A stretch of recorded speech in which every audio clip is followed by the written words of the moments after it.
We're going to give it a couple seconds. Hopefully some people will catch on real fast based off of their notifications.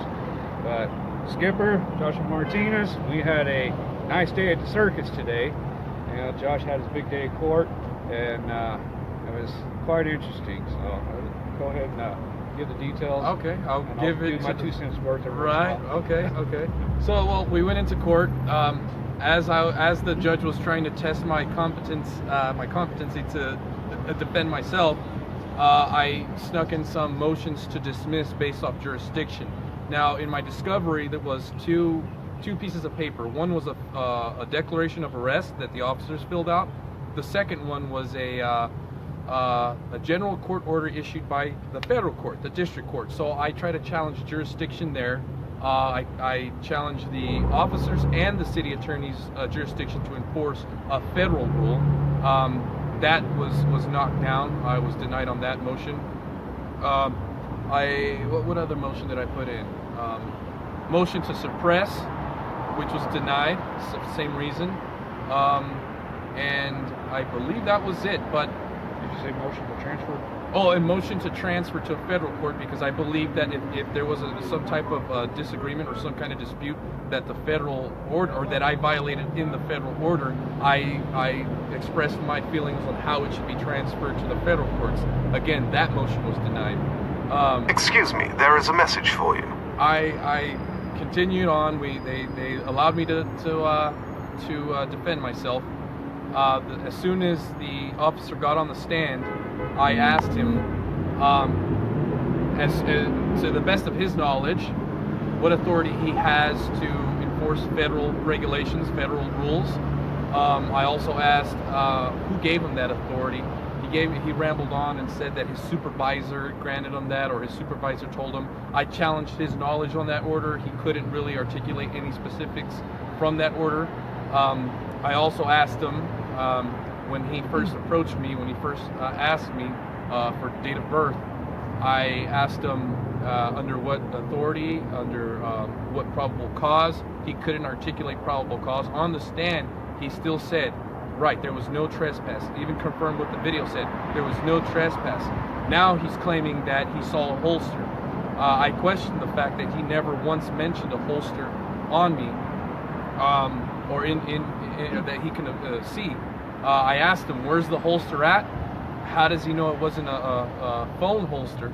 I also asked if there was actually a complaint. Did he get a complaint or some type of witness statement from any court representative? Again, he didn't. He couldn't provide any of that. He said no to those questions. We continued on. I know I'm missing some stuff there. Well, there was one part when the officer was on stand. Actually, the city attorney questioned him why he was actually on the scene, and he made a statement testifying that him and several other officers were attached to DHS because of the escalated worry of right. about the case that was going on and the protesters. So they are instantly trying to throw in the whole situation about the Bundy trial when the incident with Josh had nothing to do with that. So they were trying to throw it in at the very beginning. Yeah. And so he admitted that they were heavily armed, because that ties into the whole aspect of why they put him in the front seat, because in the body cam footage, it showed in the back seat a whole bunch of gear and extra shotguns too that was laying down in the back seat. So that explains that, but it also goes into the whole aspect of that they're trying to show that they have so-called fear among a peaceful rally that we're having outside here. And the city attorney did bring that up. She did mention that I was there for a rally, but I kind of interjected and told them no, I was there to obtain information from the marshals. That was my only intent. Again, we were back and forth objecting. I was objecting to what she was bringing up, things that were irrelevant. I objected to the officer offering other statements that not answering question. And the judge was fair on that. He did sustain some of my objections, which was, I was surprised that he was going to sustain one of my objections, but I think he sustained 2 or 3. I think 3. Yeah, 3 objections he sustained. I went forward to try to challenge the cop's knowledge on the order, which he didn't. He wasn't clarifying anything. His description was vague. So from that point, I attacked that. Well, if it was a holster, wouldn't it have been wise for you to pat me down? I mean, would a date of birth determine whether or not I'm armed or not armed? And he said no, it wouldn't. So again, I asked him, well, wouldn't it have been wise to pat me down? You put your fellow officers in danger by not patting me down and clearing me as a threat. He was getting a little agitated. I saw. But he actually agreed to what Josh He was did getting agree. at. He did agree that that it would have been wise to pat you down. It would have. So again, he's saying he agreed with me there. I know I'm forgetting some things here. I left my notes all over there. But one thing that when the officer was on stand, the officer lied about something. Oh yeah. He lied under oath. He said that he asked Josh several times for his name, date of birth, and social security number. And when they put the body cam footage on there, the only thing the officer asked for was his date of birth. And it was about 4 times he asked for it, but the other part, so he lied under oath, but the judge didn't even recognize that. Right. So I knew I was going to lose. I knew that the pins were, everything was set up against me. The officer couldn't articulate probable cause in the video, and I challenged that.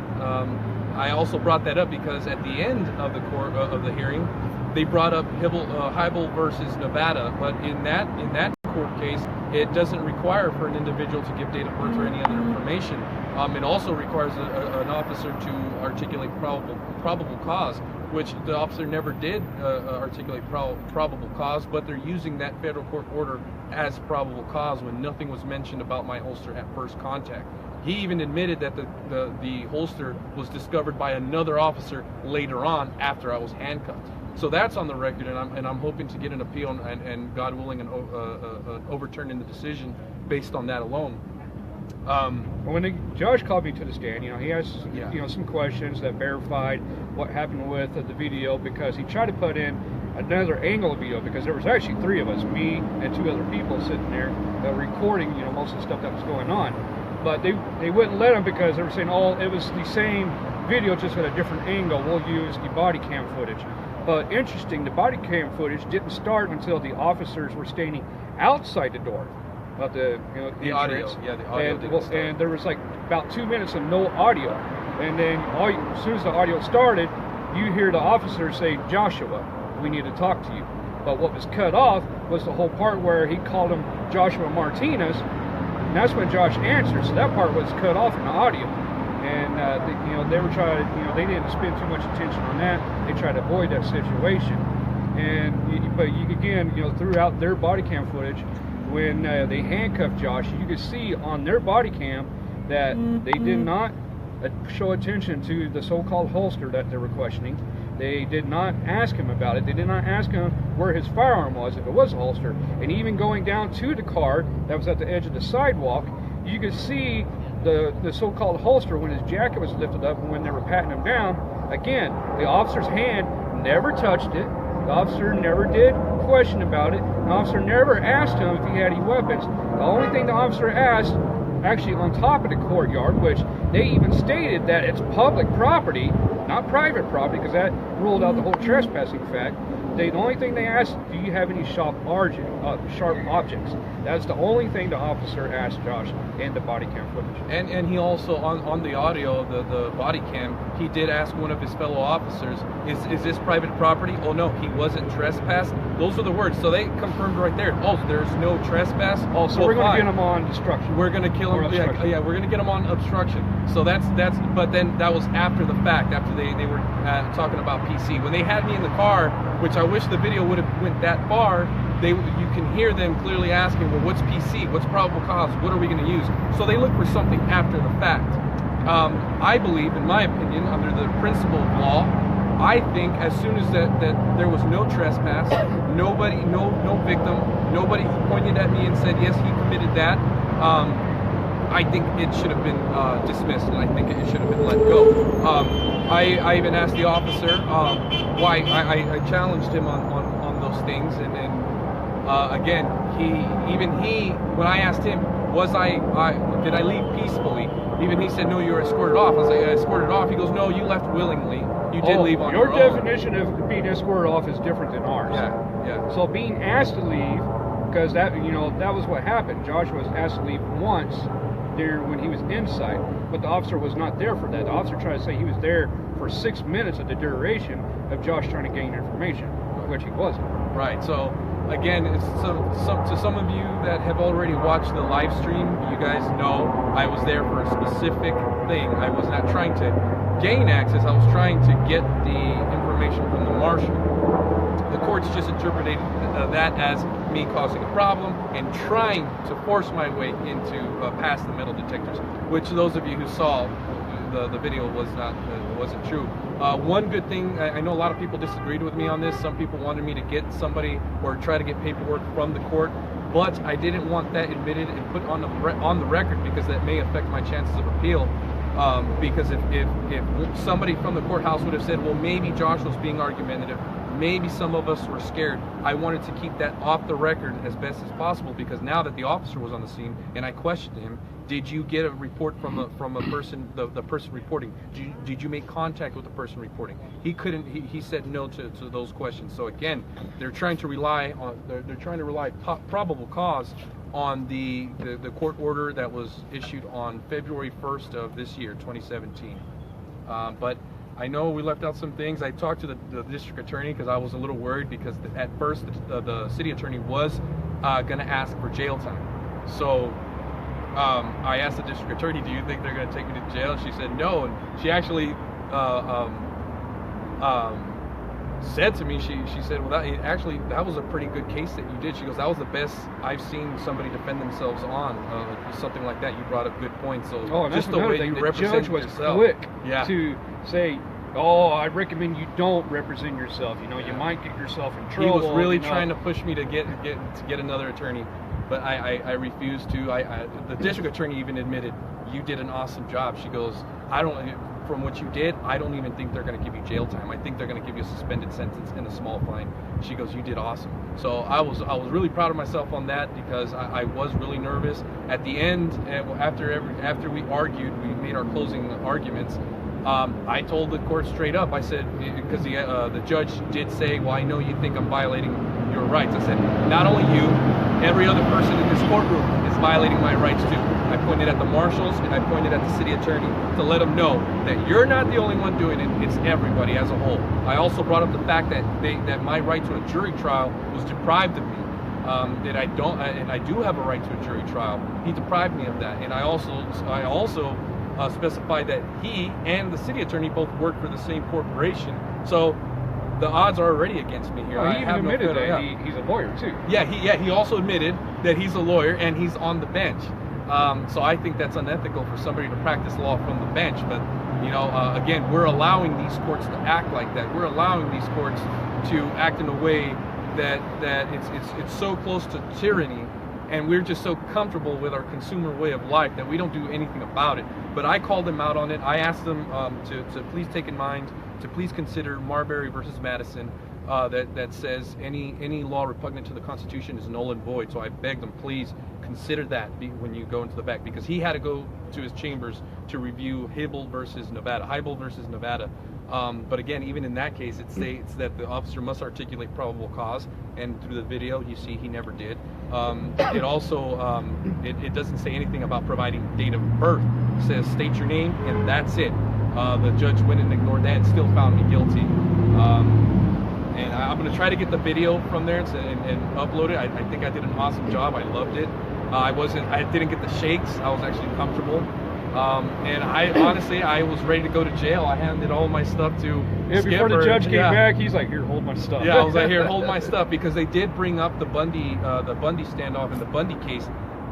That's the only reason why I'm here. That's the only reason they're trying to make an example out of me, to scare all of you from coming out here and supporting us. They want to tell people, if you step on the other side of that line and you start protesting against us, we're going to throw you into jail. And the people who we can control, district and city court, they're going to roll with us, and they're going to decide in our favor and throw you into jail. Because at the beginning of that court hearing, she did say, we are seeking jail time, so I think you should test his competence to represent himself. And the judge was trying to profile Josh if he could represent himself.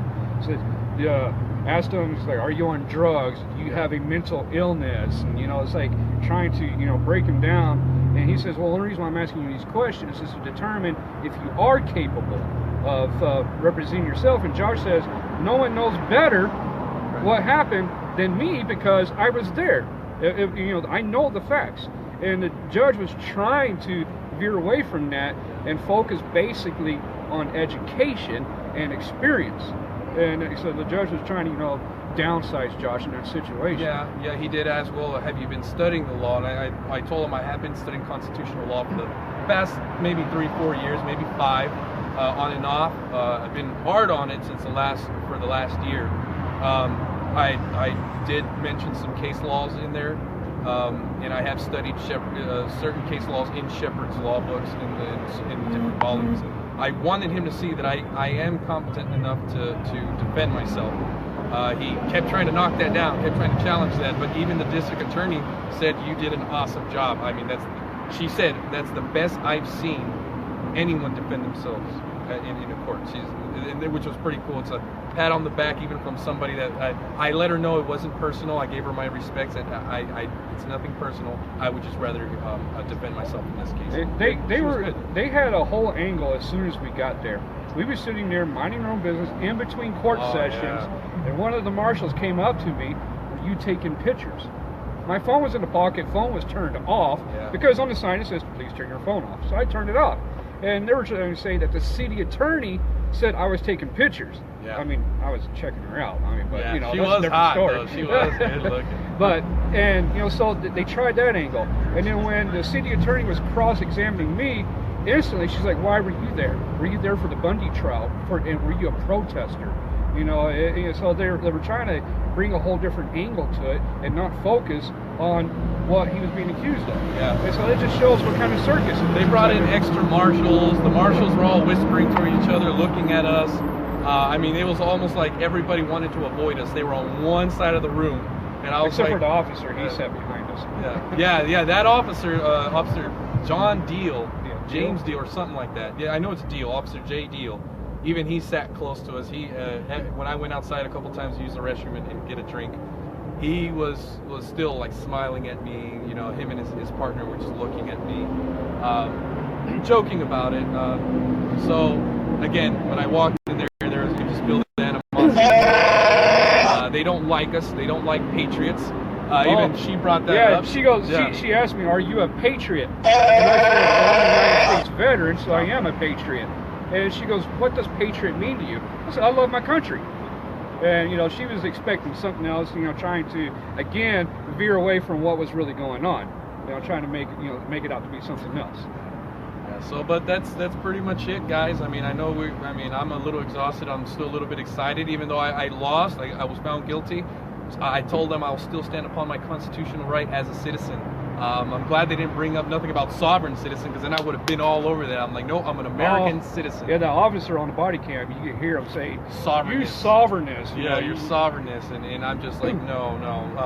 So I think things went well. I took one for the cause. Even the district attorney said, hey, you know what, just take it as you took one for the cause, and that's something you're passionate about. And I said, you absolutely. Could appeal it, though. Yeah, I could appeal, and I'm going to appeal. And we'll see if they give me my money back. We'll see how soon I can come up with the money. I'll probably have to sell a couple of my guns to get some of that, but I will do it, and they'll refund anything back anyway. But is there questions? Yeah, I got a question. Can you go over that new information you found out about on the public area? They said when the topic about trespassing, because Officer Deal whispered to another guy to go up and ask if he was trespassing on private property. Came down and said, okay, so it's not private property. And then I believe Josh asked, then what does it consider? And he said it's public. And so that brings on a whole another argument of what DHS and the U.S. Marshals trying to say we can't be on top of the courtyard. Yeah. So that was another good thing. Yeah, they said they admitted that plaza is public property, but yet they have orders that are aimed towards us. People with signs, flags, bullhorns, obviously firearms. But that order is aimed towards us. I gave a copy to Deb Jordan just so she can look at it. But anybody who was to read through that, it was passed February 1st of this year. So that goes to show that, yeah, they did aim it at us. Anybody who wants to be here for the Bundys, if you're here for the P3s, they're gonna put more rules on you, stack more rules on you. Well, they've got those signs in front stating that you but can't have firearms, weapons, and everything in a public area. Exactly. So that is public area. And It's signage not- holds no law here in Nevada. Signage holds no law. But then again, here it's concerning because I did ask the officer before they objected. I did ask them if you can enforce this court order. So I will let them pass. If you can enforce this court order, if you can enforce this court order issued or issued by the chair committee or the secretary chairman, can you enforce immigration law? Can you enforce immigration policies? He said no, and the city objected to that because the irrelevance. Instantly. Yeah, she said no objection, and I told the judge I'm trying to clarify jurisdiction here. What jurisdiction the city officers have, because federal government cannot force a state government to enforce immigration laws. A state government can enforce an ICE agent to pass traffic laws and to enforce traffic laws. So I was trying to get that on record, the jurisdiction here. The jurisdiction is ignored because we do nothing about it, but I hope in my appeal that is one thing that a judge or whoever hears my case allow me to overappeal an appeal, and then also hopefully overturn the judge's decision based on jurisdiction alone. But that's all. I mean, that's all I have to say. If there's any questions, go ahead and get at me whenever you guys need. Now, Josh did a good job. You know, he stood his ground. Yeah. He was getting a little too excited, almost ahead of himself a couple of times. Yeah, but, yeah. You know, the judge kind of. It's exciting. Think about what it's you're, exciting. You know. I even told the judge, he had a picture of Abraham Lincoln behind him, and I said, Abraham, when he was asking if I was competent enough to represent myself, I said, Abraham Lincoln once said that we the people are the rightful rulers of both of the Congress and courts, not to overthrow the Constitution, but to overthrow the men who pervert it. Okay, so I told him, I believe I'm a master of this court. I believe I have a right to defend myself. And, you know, again, that further proved my point in being able to properly defend myself. So, again, thank you guys for your support. Those of you who messaged me and who texted me last night. Deborah, thank you. Kelly Stewart, thank you as well. Skipper, love you. But that's it for me. That's my boo. Yeah, boo, boo. But all right, guys, thank you all very much, and you guys will hear from us soon.